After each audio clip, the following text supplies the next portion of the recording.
Hello everyone, कैसे हैं आप सब। स्वागत है आप सबों का मेरे YouTube channel CB Raman academy पे। आज हम लोग बात करेंगे सॉल्यूशन के ऊपर। मैंने आपको कल ही बताया था कि आज हम आप लोगों का केमिस्ट्री का एक चैप्टर सॉल्यूशन स्टार्ट करेंगे। तो आज आप लोगों का सॉल्यूशन के ऊपर पहला क्लास होगा। आज के इस क्लास पे हम लोग कवर करेंगे definition of solution, components of solution, types of solution और लास्ट में आपको बताएंगे हम कंसंट्रेशन ऑफ सॉल्यूशन। फिर कंसंट्रेशन ऑफ सॉल्यूशन के ऊपर जो आपको न्यूमेरिकल्स पूछा जाएगा वो आपका नेक्स्ट वीडियो पे आएगा। तो आप मेरे साथ बने रहें। आपको हम इस चैप्टर में जितना हो पाएगा, जिस प्रकार का सवाल आपको पूछा जाएगा उतना हम बताने की कोशिश करेंगे। तो चलिए सबसे पहले स्टार्ट करते हैं डेफिनेशन ऑफ सॉल्यूशन को।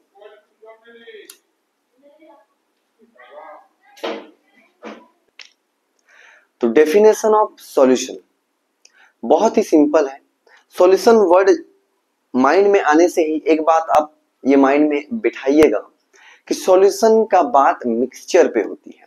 मिक्सचर का मतलब तो आप समझ ही रहे हैं, जब एक सब्सटेंस को दूसरे सब्सटेंस के साथ मिक्स किया जाएगा तो मिक्सचर तैयार होगा।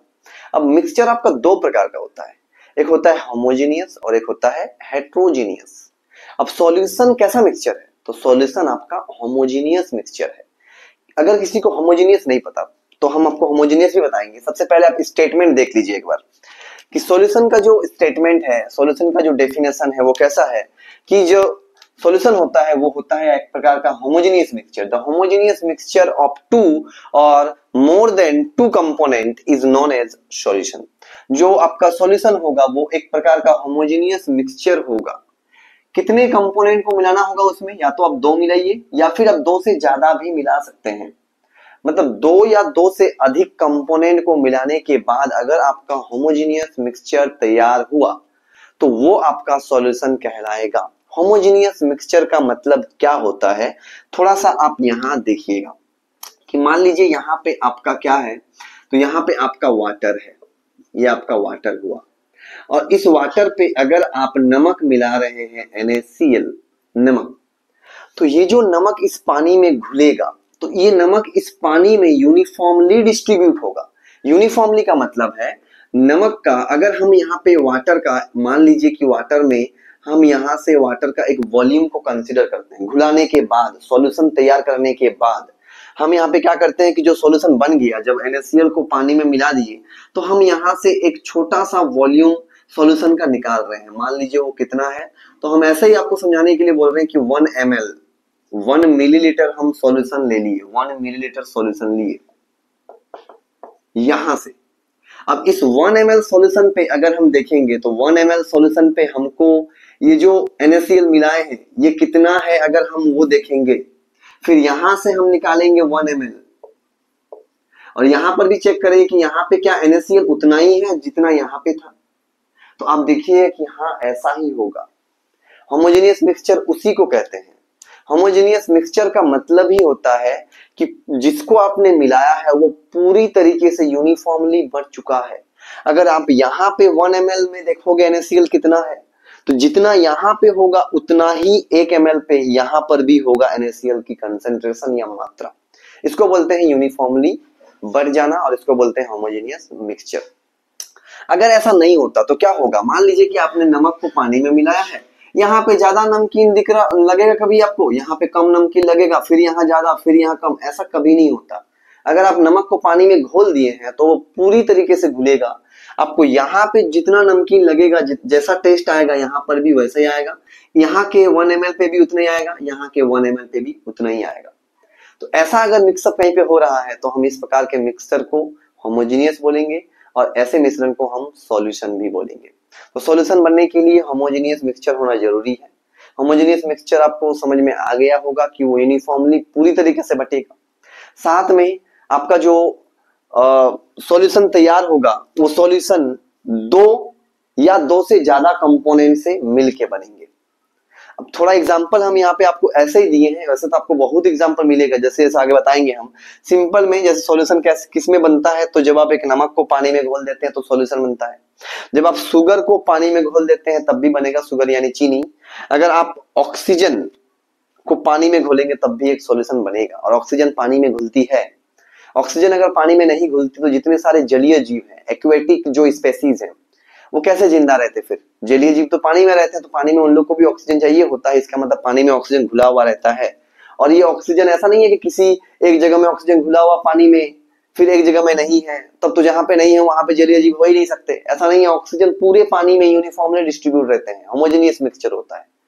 तो ये था आपका डेफिनेशन ऑफ सॉल्यूशन। यहाँ पे एक एक्स्ट्रा और बात बताएंगे हमको कि पार्टिकल साइज, कि जो सॉल्यूशन आप पढ़ते हैं उसमें सॉल्यूशन मिलाने के बाद अगर आप मिला दीजिएगा तो सॉल्यूशन जो तैयार होगा, इसमें जो पार्टिकल साइज होता है, पार्टिकल साइज ये पूछा जाता है आपको। तो पार्टिकल साइज जो होता है वो कम होता है, बहुत कम, बहुत छोटा होता है, less than 1 nanometre, 1 nm, 1 nanometre. और 1 नैनोमीटर तो आप समझ ही रहे होंगे 10⁻⁹ मीटर। इससे भी छोटा होता है पार्टिकल साइज किसका? सॉल्यूशन का। तो सॉल्यूशन बनने के लिए 2 से ज्यादा कंपोनेंट चाहिए या 2 कंपोनेंट से भी बनेगा। साथ में आपका जो सॉल्यूशन तैयार होगा वो होमोजेनियस मिक्सचर का होगा। उसमें पार्टिकल साइज, ये याद आप रखिएगा क्योंकि पार्टिकल साइज आपको पूछता है। तो सॉल्यूशन का पार्टिकल साइज 1 नैनोमीटर से भी छोटा होगा, 1 नैनोमीटर से भी छोटा होगा। और साथ में सॉल्यूशन आपका, ये क्वेश्चन आपको ऑब्जेक्टिव में पूछा जाता है कि क्या सॉल्यूशन टिंडल इफेक्ट शो करता है? क्या सॉल्यूशन आपका टिंडल इफेक्ट शो करता है? तो इसका आंसर है नहीं। क्या आपको टिंडल इफेक्ट पता है? टिंडल इफेक्ट जो होता है वो बहुत ही सिंपल है कि अगर आप किसी मिक्सचर पे एक लाइट को इंसिडेंट करवाइएगा और अगर वो मिक्सचर उस लाइट को स्कैटर कर दे, बिखरा दे, तो हम बोलते हैं कि वो टिंडल इफेक्ट दिखा रहा है। और अगर वो ऐसा नहीं करेगा तो हम बोलेंगे कि वो टिंडल इफेक्ट नहीं दिखा रहा। तो सॉल्यूशन टिंडल इफेक्ट नहीं दिखाता है। Solution does not show Tyndall effect. तो आपको याद रखना है कि solution is a homogeneous mixture of 2 और more than 2 component. Particle size of solution is less than 1 nanometre. Solution does not show Tyndall effect. तो चलिए अब हम बात करते हैं कंपोनेंट्स ऑफ सॉल्यूशन। तो कंपोनेंट्स ऑफ सॉल्यूशन में 2 कंपोनेंट्स होते हैं, एक को कहा जाता है सॉल्यूट और एक को कहा जाता है सॉल्वेंट। आप यहाँ पे एक एग्जांपल देखिए। मान लीजिए कि आप एक सॉल्यूशन तैयार कर रहे हैं, आप एक NaCl को मिक्स कर रहे हैं वाटर में। तो NaCl वाटर में पूरा होमोजेनियस मिक्सचर बनाएगा, पूरा यूनिफॉर्मली बटेगा चारों तरफ। अब इसमें आप ध्यान से देखिए कि ये जो NaCl है ये आपका लिए है हम 20 ग्राम और पानी जो है वो हम लिए 1000 ग्राम। तो आप अब देखिए कि इन दोनों का जो मात्रा है, कंसंट्रेशन है, इसको देख करके आप ये बता सकते हैं कि यहाँ पे कौन जो है घुलने वाला है और किसमें घुलने वाला है। तो आप यहाँ पे देख करके बोलोगे कि NaCl कम है तो NaCl घुलेगा, और किसमें घुलेगा? तो पानी में, क्योंकि पानी आपका ज्यादा है। तो वही यहाँ पे ध्यान देखिए कि सॉल्यूट उस कंपोनेंट को कहा जाता है जो लेस अमाउंट में हो, जो कम अमाउंट में हो। जैसे यहाँ पे आपको दिख रहा है कम मात्रा में है 20 ग्राम, तो ये कहलाएगा आपका सॉल्यूट। ये कहलाएगा आपका सॉल्यूट। और आपको पता है कि सॉल्यूट ही उसे बोलते हैं जो घुल जाता है। कहां पे जाके? तो सॉल्वेंट पे जाके। तो वाटर आपका कहलाएगा सॉल्वेंट। सिंपल था, सॉल्यूट और सॉल्वेंट यही होता है, कंपोनेंट 2। और आपको यहाँ पे याद क्या रखना है कि आप जो 12th में सॉल्यूशन पढ़ोगे उसमें कंपोनेंट्स आपका 2 ही होगा। मतलब आप इस सॉल्यूशन के बारे में पढ़ेंगे। मतलब आपको अगर क्वेश्चन भी आएगा, आपको जो सवाल आपसे पूछा जाएगा वो किस प्रकार के सॉल्यूशन के ऊपर सवाल पूछा जाएगा? तो आपको पूछा जाएगा इस सॉल्यूशन के ऊपर, बाइनरी सॉल्यूशन। बाइनरी सॉल्यूशन का मतलब होता है कि वैसा सॉल्यूशन आपने तैयार किया है जिसमें सिर्फ और सिर्फ 2 ही कंपोनेंट्स है, 2 कंपोनेंट्स। सिर्फ और सिर्फ उसमें 2 ही कंपोनेंट्स होंगे, 2 कंपोनेंट्स। जैसे यहाँ पे हम फिगर में बनाए हैं, कितने कंपोनेंट्स हैं यहाँ पे? 2 कंपोनेंट्स है, NaCl और वाटर। तो क्या 2 से ज्यादा कंपोनेंट्स नहीं हो सकती है? हो सकती है। जैसे मान लीजिए आपने पानी लिया, पानी में आपने नमक मिलाया, आप यहाँ पे शुगर मिला सकते हैं, चीनी, आप यहाँ पे ग्लूकोज मिला सकते हैं, C6H12O6, आप यहाँ पे नींबू का पानी मिला सकते हैं, बहुत कुछ मिला सकते हैं, तैयार तो होगा ही आपका सॉल्यूशन। तो आपको ज्यादा कंपोनेंट्स के ऊपर आपका सवाल नहीं आएगा 12th में। आपको जो सॉल्यूशन के ऊपर सवाल पूछा जाएगा वो होगा आपका बाइनरी सॉल्यूशन। तो बाइनरी सॉल्यूशन में दो कंपोनेंट्स होंगे और आपको दो कंपोनेंट का नाम, एक सॉल्यूट एक सॉल्वेंट, कैसे पहचाने, जिसका अमाउंट कम हो सॉल्यूट, जिसका अमाउंट ज्यादा हो सॉल्वेंट। तो इसके बाद हम चलिए बात करते हैं टाइप्स ऑफ सॉल्यूशन। थोड़ा पहले आप जानिएगा कि इस जगह में देखिए तो कि यहाँ पे आपने एक सॉल्यूशन तैयार किया, NaCl को आपने मिला दिया वाटर में। तो अब जो सॉल्यूशन तैयार होगा, आपको दिख रहा है कि NaCl कम है और वाटर ज्यादा है, तो यहाँ पे जो सॉल्यूशन बनेगा, क्या आप बता सकते हैं कि वो किस फेज में होगा, वो किस स्टेट पे होगा? तो आप देख करके बताइए कि अगर आपको वाटर ज्यादा दिख रहा है तो वाटर क्या है आपका, तो आप बोलिएगा सर कि वाटर जो है वो मेरा लिक्विड है।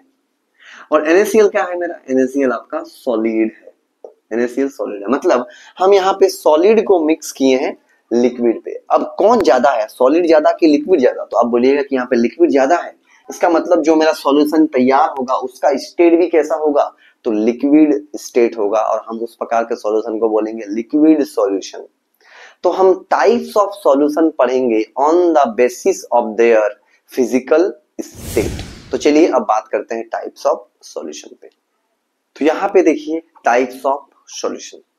टाइप्स ऑफ सॉल्यूशन हमने पहले ही बताया आपको कि टाइप्स ऑफ सॉल्यूशन किसके बेसिस पे, किसके आधार पे हम करेंगे, तो सॉल्यूशन के फिजिकल स्टेट, भौतिक अवस्था के आधार पर हम यहाँ पे टाइप्स ऑफ सॉल्यूशन लिखेंगे। तो किसी सॉल्यूशन का स्टेट, अवस्था कौन निर्धारित करता है, सॉल्यूट या सॉल्वेंट? तो आप बोलिएगा सॉल्वेंट निर्धारित करता है। सॉल्वेंट कौन है, तो सॉल्वेंट वो कंपोनेंट है जो ज्यादा मात्रा में होगा, और सॉल्यूट वो कंपोनेंट है जो कम मात्रा में होगा।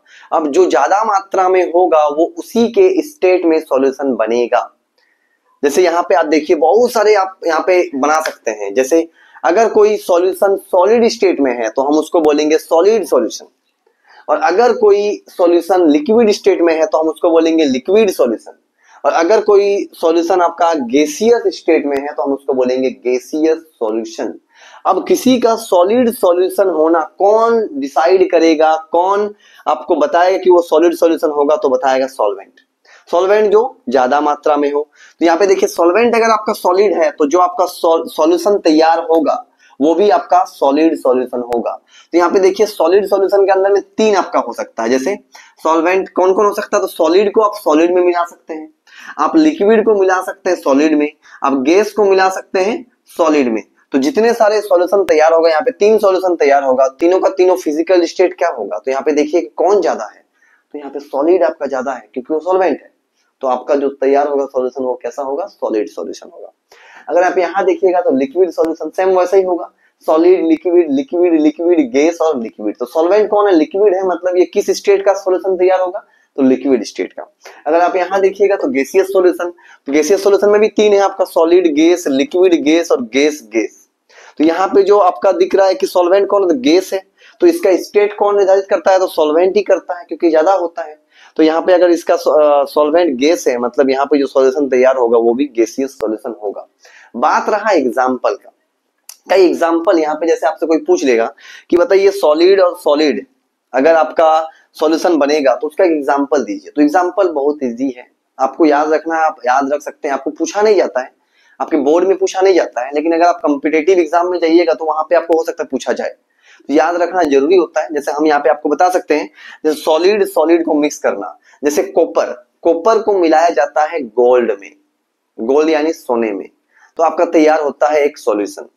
तो कॉपर आपका सॉलिड हुआ, गोल्ड आपका सॉलिड हुआ, तो सॉलिड को सॉलिड में मिलाया गया, तो वो एक यहाँ पे एग्जांपल होगा सॉलिड का सॉलिड के साथ कि कॉपर मिक्स इन गोल्ड, ये एक होमोजेनियस मिक्सचर बनेगा और ये भी आपको एक सॉलिड सॉल्यूशन देगा।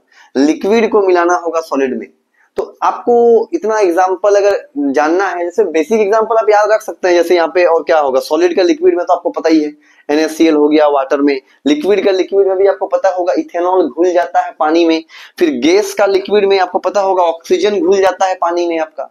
तो आप कुछ बेसिक एग्जांपल याद रखिए, वैसे नहीं भी याद रखिएगा तो चलेगा, फिर भी आपको हम एक चार्ट यहाँ पे दिखा रहे हैं टाइप्स ऑफ सॉल्यूशन। अगर आप करना चाहते हैं तो यहाँ से आप नोट डाउन कर लीजिए कि किसका क्या एग्जांपल है, किसका क्या नहीं, बाकी आप इस प्रकार से टाइप्स ऑफ सॉल्यूशन देख सकते हैं। तो यहाँ पे अब हम बात करेंगे आपका कंसंट्रेशन ऑफ सॉल्यूशन के ऊपर।